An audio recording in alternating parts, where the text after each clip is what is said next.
বন্ধুরা, কার্তিক মাসের এই ত্রয়োদশ তিথিতেই ধনতেরাসের দিন সমুদ্র মন্থনের পর মহা লক্ষ্মী দেবীর আবির্ভাব ঘটেছিল। দেবতারা এই দিন তাদের শ্রী ফিরে পান।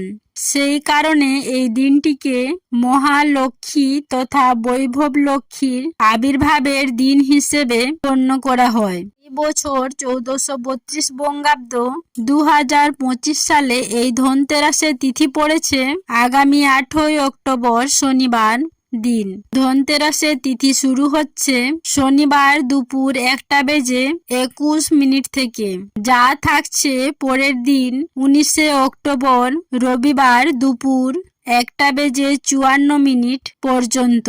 তাই বন্ধুরা, শনিবার এবং রবিবার উভয় দিনই ধনতেরাসের তিথি থাকছে।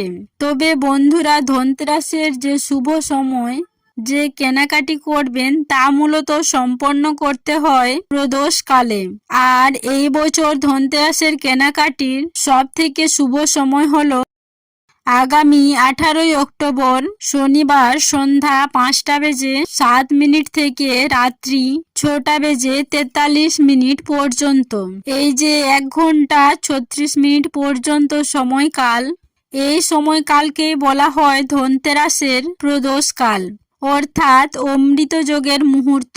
যদি বন্ধুরা ধনতেরাসে কোনো কিছু কেনাকাটি করেন তাহলে এই সময়ের মধ্যে এই বছর সম্পন্ন করুন।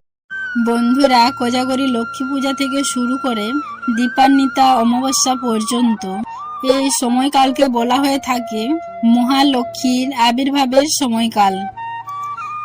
আর এই সময়ের মধ্যেই পড়ে ধনতেরাস, যাকে আমরা ধন ত্রয়োদশী বলে থাকি।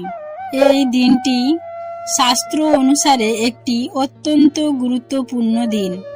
বলা হয় এই পবিত্র দিনে মা লক্ষ্মীর প্রতীকযুক্ত কোনো জিনিস যদি আপনি বাড়িতে কিনে আনেন, নিঃসন্দেহে যে জিনিসটি আপনি বাড়িতে কিনে আনছেন তার সঙ্গে সঙ্গেই মা লক্ষ্মীও গৃহের মধ্যেই প্রবেশ করেন। এই কারণেই এই ধনতেরাসের পবিত্র দিনে আমরা মা লক্ষ্মীর প্রতীক যুক্ত বিভিন্ন দ্রব্য সামগ্রী, নিঃসন্দেহে যে জিনিসটি আপনি বাড়িতে কিনে আনছেন তার সঙ্গে সঙ্গে মা লক্ষ্মীও গৃহে প্রবেশ করেন।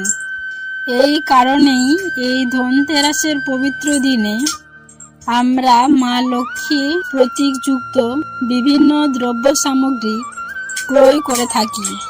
তবে বন্ধুরা, ধনতেরাসের দিন কোনো কিছু ক্রয় করার পূর্বে এই বিষয়টি খেয়াল রাখতে হয় যে ধনতেরাসের কেনাকাটি থেকে শুভ মুহূর্ত, যাকে আমরা অমৃত যোগ বলে থাকি, সে সময় কখন পড়েছে। কারণ উক্ত সময়ে মা লক্ষ্মীর প্রতীকযুক্ত সামগ্রী ক্রয় করা সব থেকে শুভ বলে মনে করা হয়। নমস্কার বন্ধুরা, আমি মধুমিতা আমার ধর্মকথা চ্যানেলে জানাই আপনাদেরকে সকলকে অনেক অনেক স্বাগত।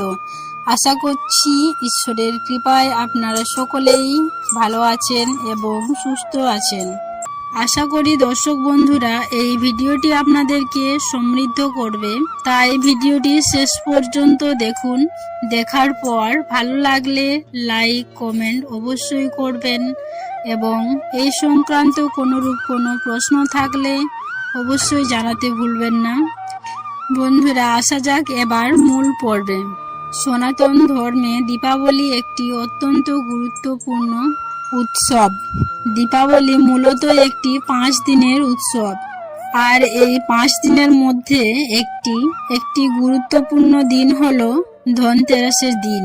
মূলত কার্তিক মাসে কৃষ্ণপক্ষের 13তম দিনটিকে বলা হয়ে থাকে ধনতেরাসের দিন। আমরা অধিকাংশ মানুষ এই দিনটিকে ধনতেরাস হিসেবে জানলেও এর আসল উচ্চারণ হলো ধনত্রয়োদশী। এখানে ধনা শব্দের অর্থ হলো ধন বা সম্পত্তি, আর ত্রয়োদশী শব্দের অর্থ হলো হিন্দু ক্যালেন্ডারের 13তম দিন। এই দিনটিকে আবার ধনবত্রী ত্রয়োদশী এবং ধন্বন্তরী ত্রয়োদশী হিসেবেও গণ্য করা হয়।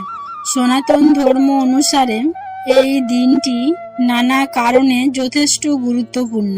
পৌরাণিক তথ্য অনুযায়ী ঋষি দুর্বাসার অভিশাপে স্বর্গ লক্ষ্মীহীন হয়ে পড়লে স্বর্গের দেবতারা প্রজাপতি ব্রহ্মার কাছে ছুটে যান।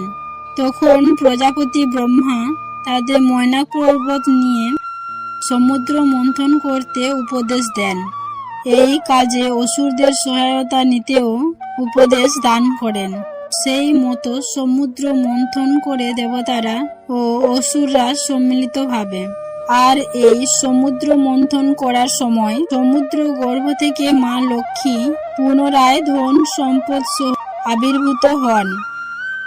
এইভাবেই দেবলোক পুনরায় মা লক্ষ্মীকে লাভ করেন। এই ঘটনাটি ঘটেছিল কার্তিক মাসের কৃষ্ণপক্ষের এই ত্রয়োদশী তিথিতেই। সেই জন্য এই দিনটিকে উদযাপন করার জন্য ধরাধামে মা লক্ষ্মীর পূজা অর্চনা করা হয়ে থাকে। অন্যদিকে হিন্দু পুরাণে এই বিষয়টিকে এই দিন মা লক্ষ্মীর পাশাপাশি সমুদ্র মন্থনের সময় উঠে আসেন দেবতাদের বৈদ্য অর্থাৎ চিকিৎসক ধন্বন্তরী। তার এক হাতে সে সময় ছিল অমৃতপূর্ণ কলস ও অন্য হাতে ছিল আয়ুর্বেদের বই। এই কারণে এই দিনটিকে ধন্বন্তরী ত্রয়োদশী হিসেবেও গণ্য করা হয়ে থাকে এবং দেশের বিভিন্ন জায়গায় এই দিন মা লক্ষ্মীর পূজার পাশাপাশি ধন্বন্তরী দেবেরও পূজা করা হয়।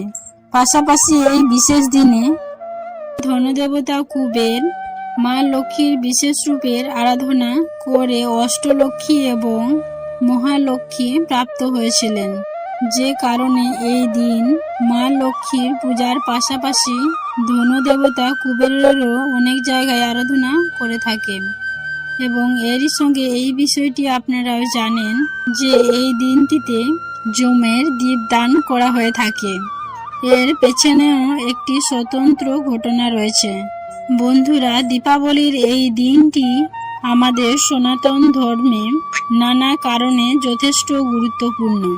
তবে সব থেকে যেটি বড় কারণ হলো এই দিন বিষ্ণু শক্তি লক্ষ্মী প্রাপ্ত হয় এবং সেই শক্তি গোটা সৃষ্টির মধ্যে ছড়িয়ে দেন মা লক্ষ্মী।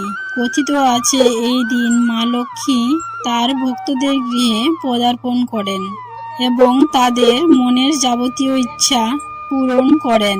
এই কারণে বলা হয় এই দিন মা লক্ষ্মীর প্রতীকযুক্ত কোনো দ্রব্য বাড়িতে বিশেষ সময়ে ক্রয় করা যায় তা সহস্র গুণ পর্যন্ত ফল দেয়।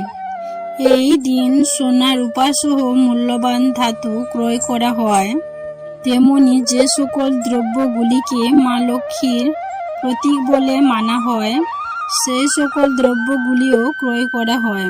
এই ধন ত্রয়োদশী দিন প্রদোষকালে এক বিশেষ সময়ে মা লক্ষ্মী এবং ধন্বন্তরী দেবীর আবির্ভাব ঘটেছিল। এই সময়কালকে বলা হয়ে থাকে ধনতেরাসের অমৃত যাগের সময়ে কেনাকাটা করা শুভ বলে গণ্য করা হয়ে থাকে। এই সময়ে মা লক্ষ্মীর প্রতীকযুক্ত জিনিসপত্র কিনে মা লক্ষ্মীর উদ্দেশ্যে প্রথমে অর্পণ করা হয়। বন্ধুরা, আমরা সকলে জানি যে ধনতেরাসের দিন কিনে আনা দ্রব্যটি মা লক্ষ্মীর কাছে দিয়ে মা লক্ষ্মীর পুজো করা হয়, যাকে ধনতেরাসের পুজো বলা হয়। তো বন্ধুরা, আজকে এই পর্যন্তই রইলাম। সবাই ভালো থাকবেন, সুস্থ থাকবেন এই কামনা করে ভিডিওটি এখানেই সমাপ্ত করলাম। নমস্কার, ধন্যবাদ। ঈশ্বর আপনাদের মঙ্গল করুক।